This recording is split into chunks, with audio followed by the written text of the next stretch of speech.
तो दोस्तों, क्या आपने कभी सोचा है कि जो आप पैसा म्यूचुअल फंड में इन्वेस्ट करते हो या शेयर मार्केट में इन्वेस्टमेंट करते हो तो वो आखिर पैसा जाता कहाँ है, और ऐसा कौन होता है जो आपका पैसा लेता है और उसको दूसरी जगह सेफ जगह इन्वेस्ट करता है ताकि आपका जो पैसा है आपको रिटर्न के साथ में आपको वापस मिल सके। आपका कुछ परसेंट जो रिटर्न बढ़ना है जिस पे फिक्स है वो 10%, 12% या 15% रिटर्न पर आपको वापस दिया जाए। तो आखिर ऐसा वो कौन है और वो कहाँ बैठा है और वो क्या करता है?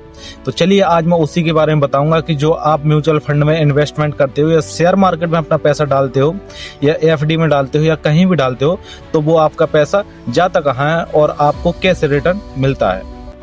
तो हेलो दोस्तों, नमस्कार दोस्तों, मेरा नाम है प्रदीप राजपूत। और अगर आप इन्वेस्टमेंट से रिलेटेड, इंश्योरेंस या फाइनेंस से रिलेटेड ऐसी कोई भी जानकारी लेना चाहते हैं जिससे कि आपका पैसा जो है सेफ रहे और बढ़ते रहे, आपका पैसा डेड ना हो, तो अगर आप ऐसी कोई भी जानकारी चाहते हैं तो मेरे चैनल को आज ही सब्सक्राइब कर लो। तो दोस्तों, आज मैं बात करने वाला हूँ एएमसी के बारे में। जी हाँ, तो ये वही कंपनी होती है एएमसी, एसेट मैनेजमेंट कंपनी, जो कि आप जैसे इन्वेस्ट करते हो, जैसे म्यूचुअल फंड में आपने इन्वेस्ट किया, जैसे कि 1,000 लोगों ने 1,000 रुपये हर महीने इन्वेस्टमेंट किया, 1,000 लोगों ने 1,000 रुपये मंथली इन्वेस्टमेंट किया, तो वो हो गया 10 लाख रुपए। अब 10 लाख रुपए में कंपनी ऐसा क्या करेगी, एएमसी जो होती है एसेट मैनेजमेंट कंपनी, वो ऐसा क्या करेगी ताकि जो आपका 10% रिटर्न है ईयरली या मंथली, कुछ 1 या 2% रिटर्न है, ऐसा कुछ भी आपको वापस मिलना है, तो वो ऐसा क्या करे ताकि आपका पैसा लॉस में ना जाए। तो जी हाँ, अब जैसे 10 लाख रुपए कंपनी के पास हो गया तो कंपनी इसमें से कुछ पैसा जो है शेयर मार्केट में लगाएगी और कुछ पैसा जो है म्यूचुअल फंड में डालेगी। तो एक कंपनी होती है ताकि आपको जो पैसा है वो आपका रिटर्न मिलता रहे और ये आपका लॉस में ना हो।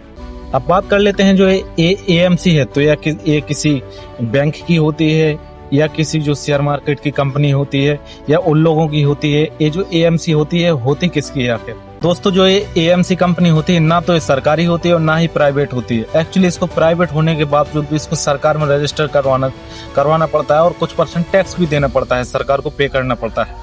जिसके हिसाब से तो क्या ये एएमसी आपका पैसा जो है आपसे लेती है और आप तक वापस पहुंचाती है, तो क्या ये फ्री में करती है? जी नहीं। तो ये एएमसी कंपनी ऐसा बिल्कुल भी नहीं करती। ये आपके इन्वेस्टमेंट से कुछ % जो है रिटर्न लेती है, आपका उसमें प्रॉफिट हो या लॉस हो, एएमसी को मतलब नहीं, एएमसी को अपना कमीशन चाहिए। तो इसका जो कमीशन होता है वो कितना होता है?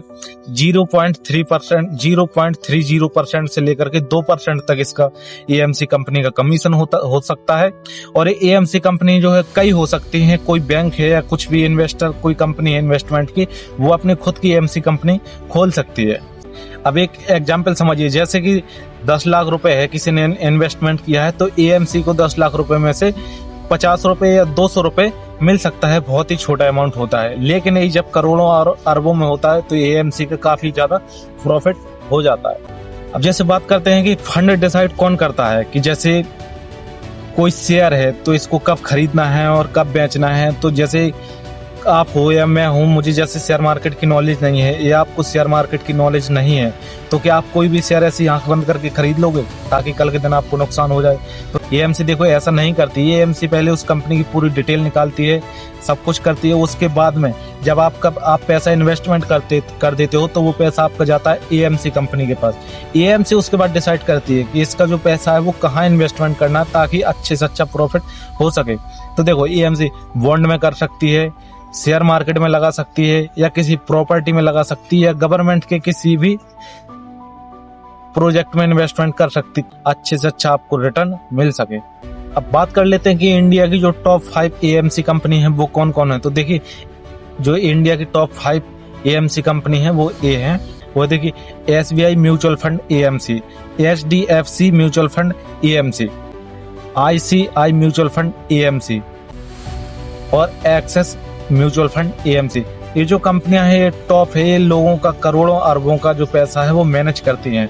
यही डिसाइड करती हैं कि इनको आपका पैसा कहाँ इन्वेस्टमेंट करना है और कहाँ नहीं करना है, आपको कितने % रिटर्न देना है या कितने % नहीं देना है।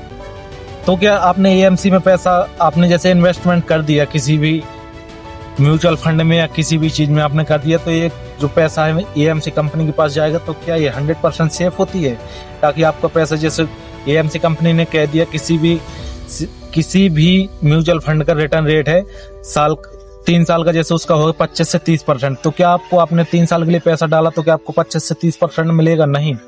ये मार्केट रिस्क पर होता है। जितने परसेंट एएमसी कंपनी को रिटर्न मिलेगा वो अपना कमीशन काट के उतने कुछ परसेंट आपको उसमें से दे देगी अपना प्रॉफिट काटने के बाद। तो ये पूरी तरह सेफ नहीं है, लेकिन हाँ काफी हद तक सेफ है, पूरा मार्केट पर डिपेंड होता है। बस एएमसी कंपनी का सिर्फ इतना काम होता है कि वो आपसे पैसा लेती है और कहाँ लगाना है वो ही काम करती। बात करें तो इसको जैसे मिडिल मैन होता है या कोई बिचौलिया होता है, एएमसी कंपनी का काम वही है। और जो एएमसी कंपनी है इनको गवर्नमेंट रूल के अंदर काम करना होता है, और जो सेबी है, सेबी इनको कंट्रोल करती है, जिससे कि जो रिस्क का मैटर है वो बहुत ही कम होता है, जिससे कि आपका रिस्क फैक्टर है जो बहुत ही कम हो जाता है। तो दोस्तों आपको एएमसी बारे में पूरी जानकारी मिल गई होगी और आपको पता चला होगा कि जो आपका पैसा है, जो आप इन्वेस्टमेंट करते हो अपना पैसा, वो कहाँ जाता है, उसको कौन कंट्रोल करता है, आपको कैसे रिटर्न मिलता है और कितने परसेंट आपका रिटर्न आता है, कितने परसेंट आपको रिटर्न मिलता है। अगर आप चाहें कि आप एएमसी कंपनी को साइड करके आप डायरेक्ट मार्केट में इन्वेस्टमेंट करेंगे तो नहीं, देखिए आपका 500,000 रुपये मार्केट में इन्वेस्ट नहीं होगा और आपको अच्छी पूरी तरीके से जानकारी है भी नहीं, जिसकी वजह से हो सकता है आपको भारी नुकसान भी उठाना पड़े। तो दोस्तों अगर आप म्यूचुअल फंड में पैसा लगाते हो तो समझ लेना कि जो आपका पैसा है वो मैनेज एएमसी कंपनी करती है। तो मैं उम्मीद करता हूँ आपको एएमसी के बारे में पूरी जानकारी मिल गई होगी और आप समझ गए होंगे कि एएमसी जो है वो क्या काम करती है और आपका पैसा कौन मैनेज करता है, कैसे मैनेज करता है। तो चलिए अभी मिलूंगा अगले वीडियो में। अगर आपको इन्वेस्टमेंट से रिलेटेड कोई भी जानकारी चाहिए हो या कुछ भी हो तो आप कमेंट जरूर कर देना। और अगर आप मेरे चैनल पर पहली बार आए हो और आपको अच्छा लगा है मेरा वीडियो और आपको कोई जानकारी मिली है तो सब्सक्राइब जरूर करके जाना। बाकी मैं चल रहा हूँ, मिलूंगा अगले वीडियो में, तब तक के लिए आप सब लोगों का धन्यवाद।